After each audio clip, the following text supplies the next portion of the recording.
Hi friends, நம்ம இன்றைக்கி ஆட்டு மண்ணீரல் வச்சு ஒரு ஃப்ரை பண்ணலாங்க. வாங்க அது எப்படி பண்ணுறதுன்னு பார்க்கலாம். இப்போ நம்ம 3 பீஸ் சுவரொட்டி எடுத்து நல்லா வாஷ் பண்ணி எடுத்து வச்சுருக்கோங்க. வடசட்டியில் வந்து தண்ணி ஊற்றி மஞ்சத்தூளும் லைட்டாக உப்பும் போட்டு வச்சுருக்கேன். ஒரு கொதி வந்துருச்சு. இப்போ வந்து இந்த நம்ம சுவரொட்டியை இதில் போட்டுக்கலாங்க. இது வேக வேணாம், இது நம்ம க்ளீன் பண்ணுறக்காக. அப்போ நம்ம அப்படியே கட் பண்ணோம்னா அதில் இருக்க ரத்தம்லாம் வேஸ்ட்டாக போயிடும். அதனால் இந்த மாதிரி ஒரு ப்ராசஸ் பண்ணிட்டோம்னா நம்மளுக்கு கொஞ்சம் கட் பண்ணி அதில் செய்கிறதுக்கு ஈஸியாக இருக்கும். ஒரு 2 நிமிஷம் அப்படியே கொதிச்சா போதுங்க. வேக வைக்க வேண்டியதில்லை, நம்ம சமைக்கும்போது அப்படியே வேக வச்சுக்கலாம். இங்கே பாருங்கள், தண்ணி நல்லா கொதிச்சிருச்சு. 2 நிமிஷம் ஆயிடுச்சு. இப்போ நம்ம ஆஃப் பண்ணிக்கலாம்.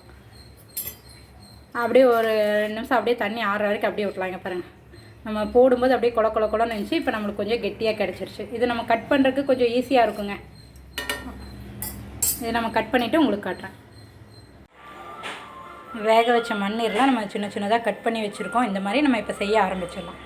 இப்போ வந்து இதுக்காக நம்ம ஒரு பொடி ஒன்று ரெடி பண்ணி வச்சுக்கலாம். அதுக்காக ஒரு வடை சட்டியில் 2 ஸ்பூன் மிளகு, 1 ஸ்பூன் சீரகம், 1 ஸ்பூன் சோம்பு, 2 துண்டு பட்டை, ஒரு 4 கிராம்பு, 2 ஏலக்காய், இதெல்லாம் நல்லா போட்டு நல்லா அதை மணம் வர அளவுக்கு நல்லா வறுத்து எடுத்து நம்ம ஒரு பவுடர் பண்ணி வச்சுக்கலாங்க.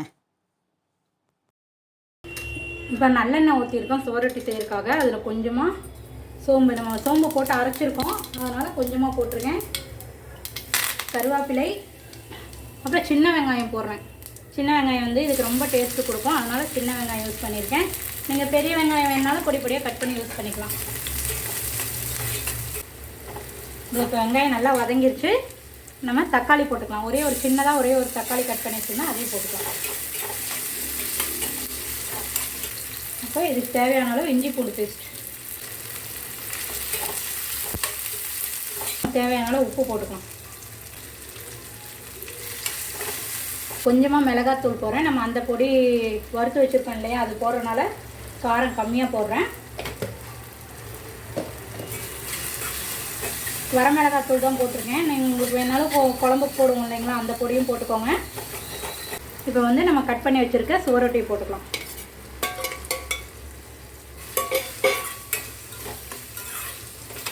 இப்போ ஒரு 10 நிமிஷம் வேகணும். அதுக்கு கொஞ்சமாக தண்ணி ஊற்றிக்கலாம்.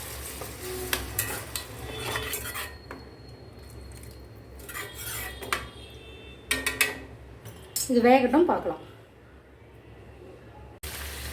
பாருங்க, நல்லா தண்ணி சுண்டிடுச்சு. இதோ இந்தளவுக்கு நல்லா சுண்டி வந்ததுக்கப்புறம் நம்ம அரைச்சி வச்சுருந்தீங்களா மசாலா, சீரகம், மிளகு, அதில் 1 ஸ்பூன் அளவு போட்டு கொஞ்சமாக கொத்தமல்லி தழை போட்டு நல்லா மிக்ஸ் பண்ணி இறக்கிடலாம்.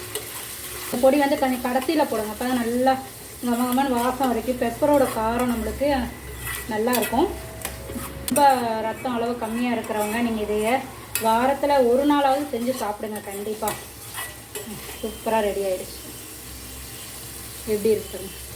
இதோ இது சூப்பராக ரெடி ஆகிடுச்சு. இதை நம்ம ஆஃப் பண்ணிக்கலாம். நமக்கு இப்போ ஆட்டு மண்ணீரல் ஃப்ரை சூப்பராக ரெடி ஆயிடுச்சுங்க. இது நீங்கள் வாரத்தில் ஒரு 2 தடவை செஞ்சு சாப்பிட்டு பாருங்கள். ரத்தத்தோட அளவு கணிசமாக அதிகமாகுங்க.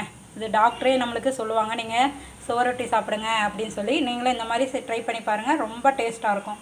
ஓகே ஃப்ரெண்ட்ஸ், பாய்.